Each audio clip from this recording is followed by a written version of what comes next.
Welcome back to a Cutter's Corner, bit of an impromptu video this one. A friend of mine is Michael Darby. You might have seen him on such videos as Protest in the Park or saw ANZAC marching through the city of Perth.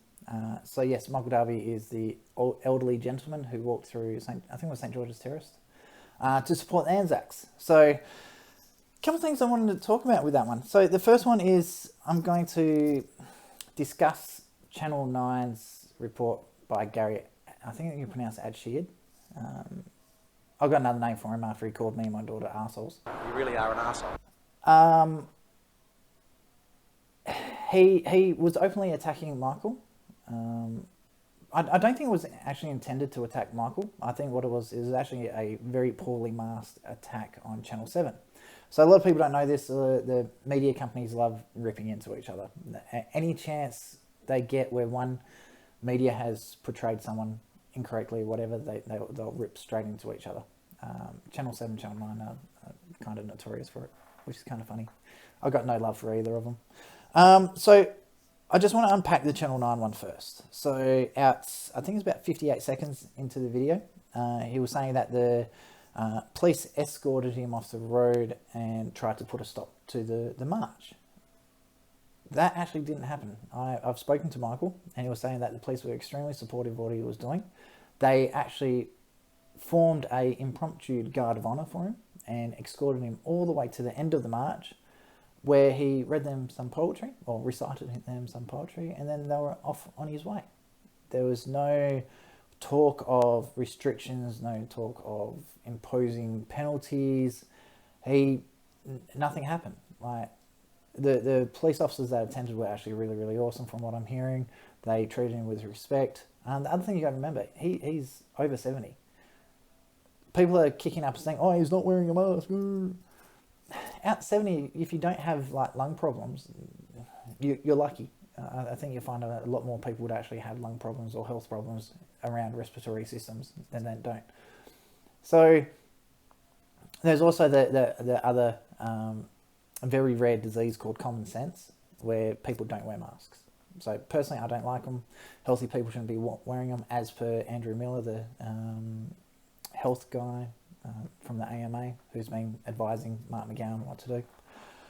So he himself has said healthy people should not be wearing a mask, and Michael said he was healthy, so he didn't wear a mask. So he was following the instructions of Andrew Miller. The bit that I'm a little bit disappointed with Gary on this one. Again, Gary. You really are an arsehole. He's, instead of trying to report on the facts on this one, I can't call him a journalist anymore. I have to call him a narrative teller. A storyteller. So the story he's been trying to do is to push the fact that this was a anti-vaxxers march. This was a protest against anti-vaccination, which is not true. It's just, that's a made-up story, Gary. You failed. You've been seen through. So claiming that Michael's got a history of rallying against anti-vaccinations, if you actually read the reports or if you actually attended those rallies, I was also there. I was a guest speaker on a lot of them. They were actually about freedom of choice. People should have the right to decide for their own families, do I take the vaccine or not? Now, Gary and his supporters will probably go, "Oh, you're an anti-vaxxer." No, that is not true. I am pro-vaccine. Myself, I'm vaccinated. All my kids are vaccinated. When Mark McGowan turns around and says, if your kids want to go to school, they have to get the COVID vaccine, which has already proven to be a killer. Yeah, no thanks. Not without sufficient testing. So no, if I have to homeschool my kids, I will. They'll get all the other vaccines, but they're being tested. I'm happy with the risk on those ones. I'm not happy with the risk on AstraZeneca or Pfizer or any of those. So that's my personal choice, and you can go stick it. You're not telling me how to support my family. So this isn't about anti-vaccinations or anything like this. It was about supporting the ANZACs, and for you to try and spin it that way is kind of disgusting, to be honest with you. So I personally think Mark McGowan was copping a heap of slack for this 3-day lockdown and all these new restrictions, so everyone has to wear a mask in public, even against the AMA regulations from back in 2020. I personally think he's just trying to do a bit of spin to get some of the heat away from Mark McGowan for calling a lockdown over ANZAC. There's rumours going around the only reason the lockdown was called was because there was supposed to be a protest out of the ANZAC Day rally. Whether that's true or not, don't know. But yeah, I find the whole article was distasteful. It doesn't pass the pub test. It was wrong. Now, he's also made a few claims about Michael being a staffer for One Nation. Again, this has nothing to do with that. They also failed to report that Michael Darby actually ran against, I think it was Gough Whitlam. He was twice a Liberal candidate, unsuccessful, obviously against Gough Whitlam, who would win against him. So there's, and this is why I'm calling Gary Adshead a storyteller rather than a journalist, because he's not interested in the facts. He's not interested in telling the truth. He's not interested in portraying what actually happened to the people so they can understand and make up their own mind.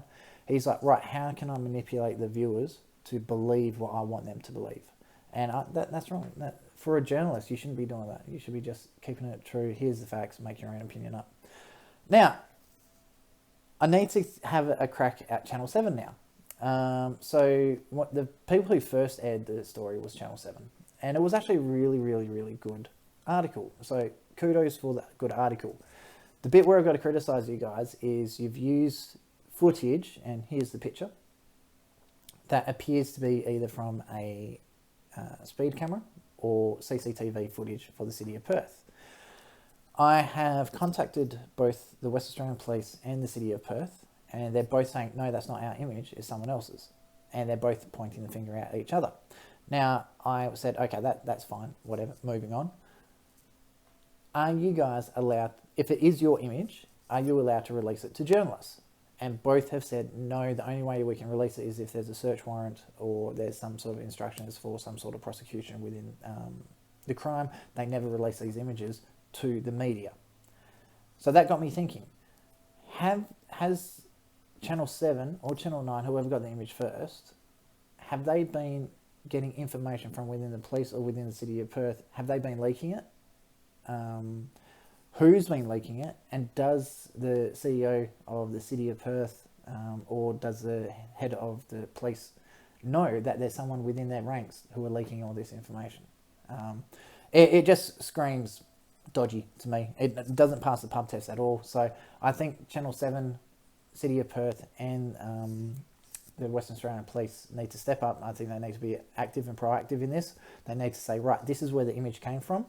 This is whose it is. This is the person who's released it, and we're going to do an investigation whether there has been a crime committed here. Because both have said that under no circumstances will the images be released, and what Channel 7 has put out there clearly shows that the image has been released. So I'd really, really love to know and hear back from Channel 7 or Channel 9 where those images came from. I know there's some unspoken code about not releasing the source of your information. But when a crime's been committed, don't you have an obligation to say where the source came from? Anyway, so first of all, a couple of questions for the viewers. Do you think Michael Darby is a hero, or do you think he's a zero? Personally, I think he's a hero. He had the courage to stand up and actually do a protest when everyone else was running shit scared. So, well done, Michael. Do you think Channel 7 or Channel 9 were in the right in their portrayal of the event? And who do you think did the better article, Channel 7 or Channel 9? I have to say I am throwing my support behind Channel 7 on this one. I think they did the better article. And also I'm biased against Gary. Again, You really are an arsehole.